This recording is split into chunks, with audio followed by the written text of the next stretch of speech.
होई ना मिलन सुना सनम, बानी बन्हाइल जंजीर में। होई ना मिलन सुना सनम, बानी बन्हाइल जंजीर में। मोबाइल छिनाइल हम बानी पिटाइल, दर्द होता हमरा शरीर में। होई ना मिलन सुना सनम, बानी बन्हाइल जंजीर में।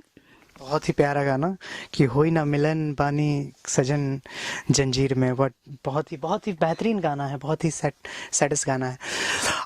सरिता जी, आपके गाने तो बहुत ही बेहतरीन आते हैं और आपकी आवाज़ भी बहुत बेहतरीन है। आने वाले फ्यूचर में क्या प्लानिंग है सरिता जी का? यानी कि देखिए, हर एक इंसान का एक प्लानिंग होता है, जैसे कि नहीं बोला जाए तो इज़ अ ब्यूटीफुल, आपकी पर्सनालिटी भी बहुत अच्छी है। तो आने वाले समय में हम फिल्मों में देख सकते हैं सरिता जी को? सोच तो रही हूँ। क्या बात है, यानी सोच हम एक्सपेक्टेशन कर रहे हैं वो आप सोच रही हैं। चलिए, हम ये चाहेंगे कि हमारी पूरी टीम चाहेगी, ये दुआ करे कि हाँ, आप बहुत जल्दी उस मुकाम तक पहुँचे कि हाँ, मुकाम क्या, मुकाम तो आपके पास है ही। आप एक बहुत प्रचलित सिंगर हैं।